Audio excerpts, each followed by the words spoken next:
Fees sir. மா எதுக்கு வளையல் கழட்டுறீங்க? இல்லை மேடம், பிள்ளை சம்பளமே 15,000 தான். இதில் ஹாஸ்டல் ஃபீஸு எப்படி? மா இங்க வாங்க. இது தோழி ஹாஸ்டல். நம்மள மாதிரி ஒர்க்கிங் விமனுக்காக நம்ம அரசால உருவாக்கப்பட்ட இடம். அப்ப ஃபீஸ் மேடம்? இது போதும். ரொம்ப நன்றி மேடம். தேங்க்ஸ் எனக்கு இல்ல. இந்தியாவை காக்க ஸ்டாலின் அழைக்கிறேன்.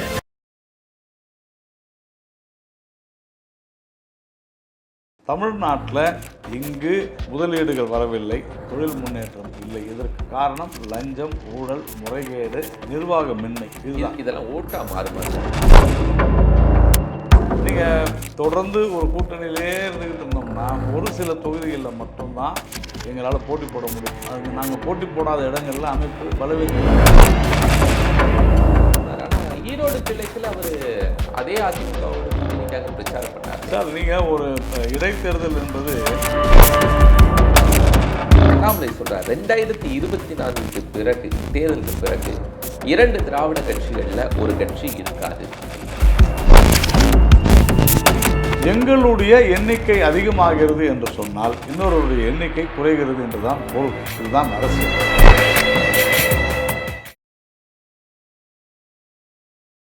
பிளாக் அண்ட் ஒயிட் தமிழர்களுக்கு வணக்கம். அரசியல் சூத்திரம் நிகழ்ச்சிக்கு உங்களை வரவேற்கிறேன். பாஜகவுடைய மாநில துணைத் தலைவர் திரு நாராயணன் திருப்பதி நம்மோடு இணைந்திருக்கிறாங்க. வணக்கம் சார். வணக்கம் சார். தேர்தல் களம் வேகமாக போயிட்டுருக்கு. மாநில தலைவர் அண்ணாமலை நாங்கள் கூட்டணியோடு 30% வாக்குகளை பெறுவோம் அப்படின்ட்டு இருக்காரு. எதை வச்சு சொல்கிறாரு? களம், இன்றைக்கு இருக்கக்கூடிய தேர்தல் களம் சூழ்நிலை அப்படி இருக்கிறது. மக்கள் திராவிட முன்னேற்ற கழகத்தை, இந்த திராவிட மாடல் அரசை வெறுக்கிறார்கள். அதற்கு ஒரு ஆல்டர்னேட்டிவாக, மாற்றாக பாரதிய ஜனதா கட்சியை எண்ணுகிறார்கள் என்பதை நாம் களத்திலே பார்க்கிறோம். சார், கோயம்புத்தூரை எடுத்துக்கொண்டாலே அங்கே ஒரு மும்முனை போட்டி ஸ்ட்ராங்காக இருக்குது. அதிமுக இருக்குது, திமுக இருக்குது. நேரடியாக அவங்க களத்தில் இறங்கி இருக்கிறாங்க. இதை வச்சுட்டு எல்லாருமே நேரடியாக தாங்க இறங்குவோம். இந்த ஆட்சி 3 வருடங்களில் எதுவுமே செய்யவில்லை என்கிற வருத்தத்தில், கோபத்தில் மக்கள் இருக்கு. சாதாரணமாக பார்த்தோம் என்று சொன்னால் இது பாராளுமன்றத்துக்கான தேர்தல் என்றாலும் கூட மக்கள் ஜெயிக்கிற கட்சிக்கு, வெற்றி பெறுகிற கட்சிக்கு வாக்களிக்க வேண்டும் என்ற மனநிலையில் இருக்கிறாங்கன்றதை நாம் பார்க்குறோம். அதுவும் குறிப்பாக கடந்த இந்த 2019 24 வரையில் தமிழ்நாட்டிலிருந்து ஒரு 38 எம்பிக்கள், பாராளுமன்ற உறுப்பினர்கள் திமுக மற்றும் கூட்டணி கட்சியை சார்ந்திருந்தால் அவர்களால் ஒன்றும் செய்ய முடியவில்லை என்பதை மக்கள் உணர்ந்திருக்கிறார்கள். ஏனென்று சொன்னால் அவர்கள் வேண்டுமென்ற பாராளுமன்றத்தை கூட சரியான முறையில் போகலை, மக்களுக்கான கோரிக்கைகளை விடுக்கவில்லை, பேச விடவில்லை என்று நாம் தொடர்ந்து பாராளுமன்றம் நடக்க வேண்டும் என்று தான் சொல்லியிருக்கிறோமே தவிர நாம் பிரச்சனை செய்யவில்லை. பாராளுமன்றத்தை முடக்குவது ஜனநாயகம் என்று அவர்கள் சொல்லித்தான் பாராளுமன்றத்தை முடக்கினார்கள். அதனால் நம்ம பேச விடலைன்றதால் அவங்க பேசுறதுக்கு ரெடியாக இல்லை தான். ஸோ அதனால் மக்கள் உணர்ந்திருக்கிறார்கள். நம்முடைய பாரதிய ஜனதா கட்சியை சேர்ந்த உறுப்பினர்கள் இருந்தால் அது பயனுள்ளதாக அமையும். ஏனென்று சொன்னால் இன்றைக்கு நாட்டில் ஒரு மிகப்பெரிய போட்டி இருக்கிறது மாநிலங்களுக்கிடையே. என்ன போட்டி என்றால், கட்டமைப்பை பெருக்கிக் கொள்வது யார், தொழில் முன்னேற்றத்தை அதிகரித்துக் கொள்வது யார், தனிமனித வருவாயை அதிகரிப்பது யார், எந்த மாநிலம் முன்னேறி கொண்டிருக்கிறது. இப்போ உதாரணத்துக்கு உத்தரப்பிரதேசம். தமிழகம் 2வது அல்லது 3வது நிலையில் இருந்தாலும் கூட உத்தரப்பிரதேசம் இப்பொழுது 7வது நிலைக்கு வந்திருக்குது. எங்கே இருந்துச்சு? 17வது இடத்துல இருந்துச்சு. அப்போ விரைவில் உத்தரப்பிரதேசத்தில் இருக்கக்கூடிய மக்கள் தொகை, உத்தரப்பிரதேசத்தினுடைய நில அளவு, உத்தரப்பிரதேசத்தினுடைய கட்டமைப்பு பெருக்கம், இதெல்லாம் சேர்ந்து என்ன ஆகும்னு சொன்னால் உத்தரப்பிரதேசம் இந்தியாவிலே முதல் மாநிலமாக வருவதற்கான, அதாவது நான் இன்னும் சொல்லப்போம் குஜராத்தை கூட என்ன பின்னுக்கு தள்ளிவிட்டு முன்னேறக்கூடிய வாய்ப்பு அங்கே இருக்கிறது. அப்படின்ற லெவலில் திங்க் பண்ணிக்கிட்டு இருக்காங்க. எல்லா மாநிலமும் போட்டி போட்டு செயல்பட்டு 1000 பிரச்சனைகள் இருந்தாலும் கூட, உதாரணத்துக்கு கர்நாடகாவில் காங்கிரஸ் அரசாங்கம் இருந்தது. கடந்த 5 வருடங்களில் ஒரு முறை காங்கிரஸ் அரசாங்கம் இருந்தது, பிஜேபி அரசாங்கம் இருந்துச்சு. அதன் பிறகு மகாராஷ்டிராவில் இருந்துச்சு. இந்த மாதிரி ஆனாலும் கூட அங்கெல்லாம் ஒடிசாவில் பிஜேபி அரசு இல்லை, ஆனாலும் தெலுங்கானாவில் பிஜேபி அரசு இல்லை, ஆனாலும் அங்கு வளர்ச்சி இருந்தது என்பதை ஞாபகத்தில் வச்சு. சரி, இங்கே தேவையில்லாமல் திமுக ஏதோ பிஜேபி திமுகன்றதுனால எதுவும் செய்யலைன்னு சொல்வது தவறான விஷயம். எதிர்கட்சின்றதுனால செய்யலைன்றது இல்லை, அந்த மாதிரி இல்லை. ஏனென்றால் நான் சொன்ன இந்த 4 மாநிலங்களும் வளர்ச்சி அதிகரித்து தான் இருக்கிறது. அதற்கு மத்திய அரசு ஒத்துழைப்பு கொடுத்திருக்கிறது. அதன் அடிப்படையில் பார்த்தோம் என்றால் தமிழ்நாட்டில் இங்கு முதலீடுகள் வரவில்லை, தொழில் முன்னேற்றம் இல்லை. இதற்கு காரணம் லஞ்சம், ஊழல், முறைகேடு, நிர்வாகமின்மை. இதுதான். இதெல்லாம் ஓட்டா மாறுமா சார்? அது 30% ஓட்டு நீங்கள் நினைக்கிறீங்க மக்கள் அதனால தான் திமுக மேலே கடுப்பில் இருக்கிறாங்க. சரி, 30% ஓட்டு வரும், ஜெயிக்க முடியுமா சார்? நம்பர்ஸை சொல்லவே மறுக்கிறாங்க. இல்லை, நம்ம இப்போ ஜெயிக்க நம்பர்ஸ் யாராலையும் சொல்ல முடியாதுங்க. நம்முடைய இலக்கு 25 என்று நாம் சொல்ல 2 வருடங்களாகவே திரு அண்ணாமலை அவர்கள் நான் வருகிற பாராளுமன்ற தேர்தலில் 25 இடங்களை பெற வேண்டும் என்ற இலக்கை வைத்து நாம் இறங்கி இருக்கிறோம். இதுதான் விஷயமே. அப்போ அதுதான் நம்மளுடைய கோலாக இருக்கும். இல்ல, அந்த கோல் இப்ப தேர்தல் பிரச்சாரம் வந்துருச்சு. தேர்தல் பிரச்சாரம் என்ன செய்யறோம்? இந்த நேரத்தில் அதை சொல்ல மறுக்கிறாங்களே. இந்த நம்பர்ஸ் நாங்கள் பெர்சன்டேஜ் கூடுதல் நாம சொல்லிட்டு தானே இருக்கிறோம். பர்சன்டேஜ் அதிகமாகணும்னு தெரியும். அதான் இப்போ அது இன்னைக்கு டிபேட்டை நீங்கள் அதை வச்சு தான் என்கிட்ட இன்டர்வியூ பண்ணுறீங்க. சொன்னதால தானே செய்கிறீங்க.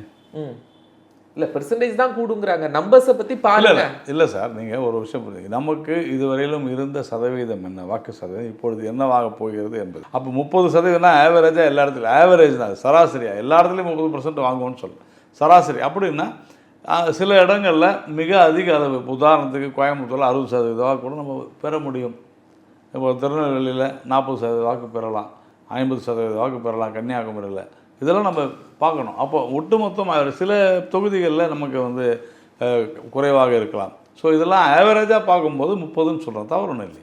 அதிமுகவை நாங்கள் தோளில் சுமந்து போனதுனால தான் 2019 எங்களுக்கு என்ன பண்ணல, வெற்றி கிடைக்கல. மோடிங்கிற பிம்பத்தை நாங்கள் கொண்டு போயிருக்கணும், அது தவறிட்டோம், கூட்டணி வச்சது தான் தப்பு அப்படிங்கிறாங்க.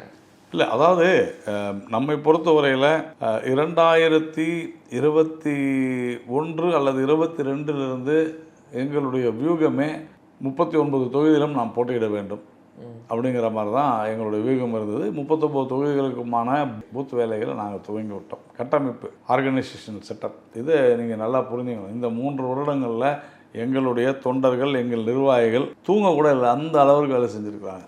அவ்வளவு கடுமையான பணி, ஆர்கனைசேஷனல் ஒர்க்கை, அமைப்பு ரீதியான பணியை செய்திருக்கிறார்கள். ஸோ அதனால் எங்களுடைய கோல் அப்படி தான் இருந்துச்சு. அதுதான் உண்மை.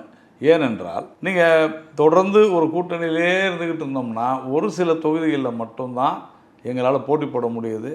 அங்கே நாங்கள் போட்டி போடாத இடங்களில் அமைப்பு பலவீனம் அடையுது. இப்போ அப்படி கிடையாது. நாங்கள் எல்லா இடத்துலையும் போட்டி போடுறோம். எங்கள் அமைப்பு பலம் வாய்ந்ததாக இருக்கிறது. ஈவன் இப்போ இருக்கக்கூடிய கூட்டணி கட்சியில் கூட பார்த்தீங்கன்னா எல்லோரும் இணைந்து வேலை பார்க்கிறார்கள். எங்களுடைய கூட்டணி கட்சிகள் இருக்கக்கூடிய இடத்துல கூட பாஜக தொண்டர்கள் பாஜக தான் இந்த கூட்டணிக்கு தலைமை தாங்குகிறது என்கிற அந்த உணர்வோடு வேலை செய்து கொண்டிருக்கிறார்கள். அதுதான் நான் அந்த டிஃப்ரென்ஸ் பார்த்தீங்கன்னா இன்றைக்கி கடந்த தேர்தலை விட இந்த தேர்தலில் தொண்டர்கள் உற்சாகமாக இருக்கிறார்கள் என்பதற்கு காரணம் பாஜகவிற்கான முக்கியத்துவம், பாஜக தலைமை என்கிற அந்த ஒரு உணர்வு. சார், அதில் மோடி வரும்போது சொல்கிறாரு ஜெயலலிதா எம்ஜிஆர்லாம் நல்லாட்சி கொடுத்தவங்க அப்படின்னு சொல்கிறாரு.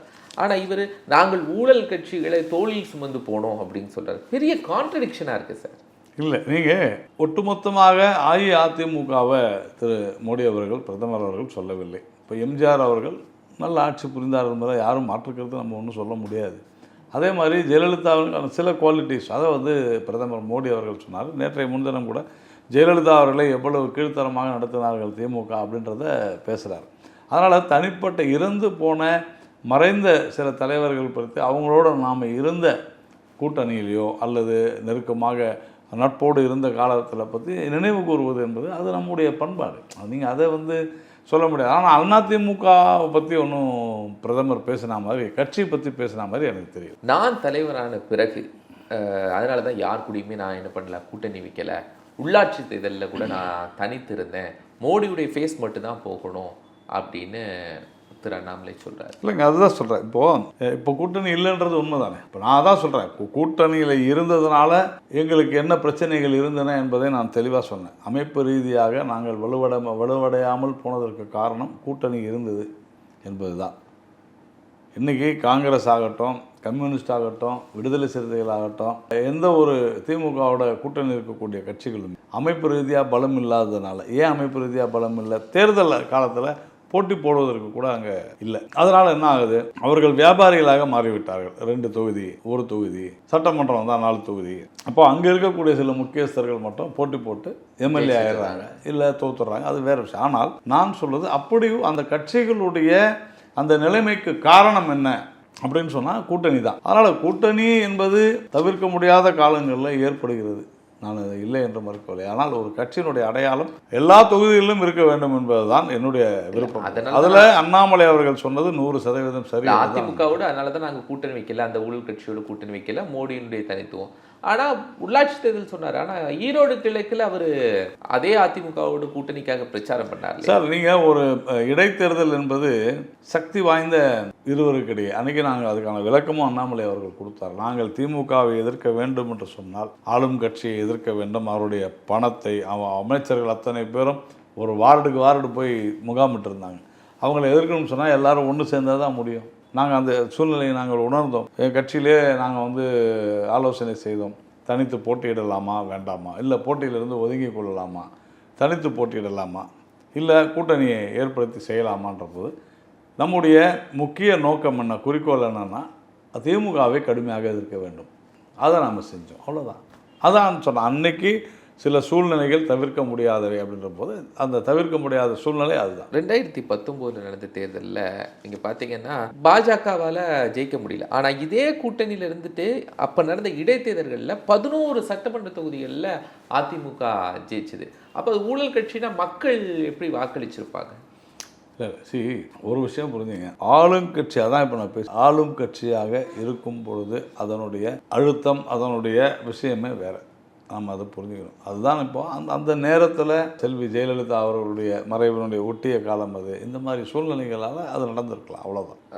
திமுக ஆட்சிக்கு வந்த பிறகு அதிமுகலேருந்து கிட்டத்தட்ட 8 அமைச்சர்களுக்கு மேலே என்ன பண்ணாங்க, குற்றச்சாட்டுகள் வைத்தாங்க, ஊழல் குற்றச்சாட்டுகள்லாம் வச்சாங்க, வழக்கு பதிவு செய்தாங்க. அவங்க யார் மேலேயுமே ஒரு அமலாக்கத்துறை ரைடோ இல்லைன்னா விசாரணையோ பாஜக மேற்கொள்ளவே இல்லையே. சார், நீங்கள் இவங்க எஃப்ஐஆர் போட்டு விசாரிக்கிட்டோம் உறுதி. அவர் இப்போ நீங்கள் விஜயபாஸ்கர் மேலே சிபிஐ விசாரணை போய்கிட்டு தானே இருக்குது, வருமான வரித்துறை போய்கிட்டு தான் இருக்குது. அதனால் அந்த சோதனை அல்லது அந்த மாதிரியான இதெல்லாம் நடந்துக்கிட்டு தான் இருக்கும். திமுக என்ன செஞ்சாங்க இவங்க மேலே? ஃபஸ்ட்டு டிவிஎஸ்சி தானே அது செய்யணும். அப்போ அவங்க செய்கிறன்னு எதுவுமே செய்யலையே. அப்போது இடி நேரடியாக உள்ள நுழைய முடியாது. இடி நேரடியாக உள்ள நுழைய முடியாது. இவர்கள் மீதான குற்றச்சாட்டு ஆதாரபூர்வமாக பிரைமா ஃபேசி அடிப்படை ஆதாரத்தோடு இருந்தால் மட்டும்தான் இடி மாதிரியான நிறுவனங்கள் உள்ளே நுழையும். திமுக அதை செய்கிறேன்னு சொன்னாங்க, செய்யலை. திமுக தான் நீங்கள் கேட்க. சார், களத்துல எல்லாம் பார்த்துருப்பீங்க. எப்படி சார் உங்களுக்கு எந்தெந்த தொகுதிகள் எல்லாம் பாஜக நல்லா இருக்கிற மாதிரி தெரியுது?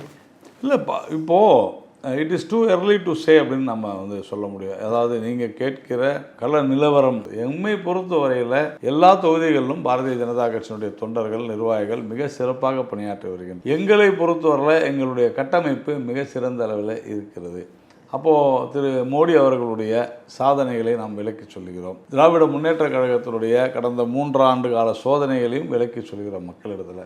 ஸோ இந்த மாதிரியான விஷயங்கள் நடக்கும் பொழுது அந்த தேர்தல் கள நிலவரம் எப்படி இருக்கு உங்களுக்கு?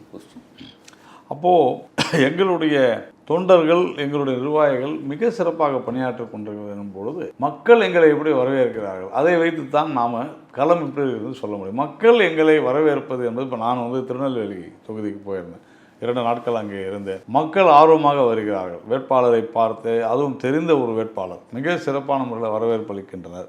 அவர்களுடைய குறைகளை சொல்கின்றனர். நீங்கள் உதாரணத்துக்கு திருநெல்வேலி, தென்காசி பகுதிகளில் எனக்கு உண்மையிலேயே ஆச்சரியமாக இருந்துச்சு. இன்றைக்கி கூட தினம் மலரில் பார்த்தீங்கன்னா அந்த பேச்சுப்பேட்டை அறிக்கையில் போட்டிருக்கிறாங்க. நான் அங்கு நான் போன எல்லா இடத்துலையும் மக்களுடைய குறைகள் உண்மையிலே அதிர்ச்சியான. பேருந்து இல்லை அப்படின்னு, எங்களுக்கு பேருந்து இல்லைன்னு தமிழ்நாட்டில் சொல்கிறாங்கன்னா அப்போ எந்த அளவுக்கு ஒரு மிஸ்மேட்ச் இருக்குது.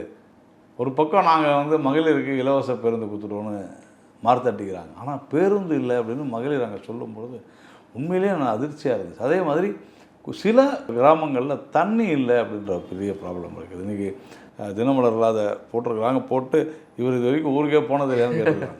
என்ன, அதாவது ஒரு இதுவாக சர்க்காஸ்டிக்காக. பட் ஒரு விஷயம் என்னன்னு சொன்னால், இது இவ்வளவு மோசமான ஒரு சூழ்நிலை அங்கே நிலவி கொண்டிருக்கிறது அப்படின்னு சொன்னால் அதற்கு காரணம் இந்த 2 கழகங்கள் தான் அப்படின்றதில் மாற்றுக்கருத்து இல்லை. ஸோ மக்கள் பாஜகவினிடம் புகார் சொல்கிற அளவிற்கு வந்திருக்கின்றனர். அப்படின்னு என்ன அர்த்தம்? நீங்கள் அதை சரி பண்ணுவீங்கன்னு நாங்கள் நம்புகிறோன்னு அர்த்தம். அப்போ அந்த அளவிற்கு இப்போ தென்காசி போயிருந்தேன், என்னுடைய சொந்த ஊர். அப்போது அந்த பகுதியில் பார்த்தீங்கன்னா அங்கேயும் இதே மாதிரியான பிரச்சனைகள். இப்போ எங்கே பார்த்தாலுமே மக்கள் தங்களுடைய குறைகளை சொல்லி வருகிறார் என்றால் நரேந்திர மோடி குறைகளை தீர்ப்பார் என்கிற நம்பிக்கை அவர்களுக்கு இருக்கிறது. குறைகள் திட்டங்கள் எல்லாம் புதுசாக செயல்படுத்துவாங்க. அண்ணாமலை சொல்றார் 2024க்கு பிறகு, இந்த தேர்தலுக்கு பிறகு 2 திராவிட கட்சிகளில் ஒரு கட்சி இருக்காது அப்படிங்கிற. சார் நீங்கள் எந்த கட்சியை சொல்றாரு? இல்லை, அதாவது ஒரு விஷயம் நல்லா புரிஞ்சுங்க. நீங்கள் ஒரு விஷயத்த சொல்கின்ற அந்த வார்த்தைகளுடைய அர்த்தத்தை நீங்கள் புரிந்து கொள்ள வேண்டும். ஏன்னு சொன்னால் இது நாள் வரைக்கும் இந்த 2 கட்சிகள் தான் இங்கே மிக பலமான கட்சிகள். ஒன்று திமுக, இல்லை அதிமுக. இது தவிர யாருமே இல்லை. இப்போ நிறைய பேர் என்னையே கேட்பாங்க, கம்யூனிஸ்ட், விடுதலை சிறுத்தைகள், மதிமுக, வரிசையாக 2 கம்யூனிஸ்ட், காங்கிரஸ் எல்லாம் பிஜேபியை கால்பதிக்க விடமாட்டோம் அப்படின்னு சொல்லுவாங்களா இல்லையா? நான் கேட்குறேன், சொல்கிறவங்க யாராவது கால் இல்லை, ஒரு விரலையாவது பேசியிருக்காங்கன்னா கிடையாது. ஒரு நகத்தை கூட பேசுறது கிடையாது. ஏன்னு சொன்னால் இந்த 2 கட்சிகள் தான் ரொம்ப ஸ்ட்ராங். ஆனால் அமைப்பு ரீதியாக நாங்கள் இப்பொழுது வேரூன்றி வருகிறோம் தமிழகத்தில். அப்படி வரும்பொழுது சார் எங்கேருந்து அந்த அமைப்பு வரும்? அரசியல் ரீதியாக பாருங்கள், ஒரு 100 பேர் இருக்கிற இடத்துல ஒரு 40 பேர் திமுக, அதிமுக. நாங்கள் ஒரு 3 அல்லது 4, இன்றைக்கி நாங்கள் 15, 20ன்னு வரோம்னா அந்த 100 ஏற்கனவே இருக்கிற 100லேருந்து தானே வரணும். அப்போ ஏற்கனவே அந்த பக்கம் இருக்கிறவங்க எங்கள்கிட்ட வந்தால் தான் அதுதான் சார் அரசியல். அதான் அது அரசியல். எங்கே அது புதுசாக 100 பேர் தான் இருக்கிறாங்க அப்படின்னா புதுசாக நான் 20 பேர் கூப்பிட்டு வந்து இவங்க எங்களாலும் சொல்ல முடியாது. அவங்கள்ட்ட இருந்து நான் மாற்றினா அந்த 2 கட்சியில் எதுன்னு வைப்ரண்ட்டாக இன்றைக்கி அது உண்மை என்னன்னு சொன்னாக்க இன்றைய தினம் 2 நடக்கலாங்க. ஒன்று, அதிகாரத்தில் இருக்கிற கட்சியினுடைய ஆணவம் பொறுக்காமல், அதிகாரத்தில் இருக்கிற கட்சியினுடைய அராஜகம் பொறுக்காமல் ஆளுங்கட்சியிலிருந்து வரலாம். ஆனால் தலைமை சரியில்லை என்று சிந்தித்து அதே சமயத்தில் பாரதிய ஜனதா கட்சியினுடைய வளர்ச்சி, திரு நரேந்திர மோடி அவர்களுடைய அந்த ஆளுமை, இது பற்றி அறிந்து அதிமுகவை சேர்ந்தவர்கள் கூட அதிக அளவில் பாஜகவில் இணைந்துக்கிட்டு தான் இருக்கிறாங்க. சமீபத்தில் கூட பல முன்னாள் எம்எல்ஏக்கள் அதை சொன்னாங்க, இவங்களாம் ரிட்டையர் ஆகிட்டாங்க அப்படின்னாங்க. இது என்ன, அவங்களுக்கு 70 வயசு, எடப்பாடி அவர்களுக்கு அதே வயசு தான் ஆகப்போகுது, எல்லாருக்கும் அந்த வயசு தானே ஆகப்போகுது. அப்போது இவங்களுக்கு தேவைன்னா ரிட்டையர் ஆக போகிறாங்க, இவங்களுக்கு தேவையில்லைன்னா இல்லைன்றது தவறான விஷயம்.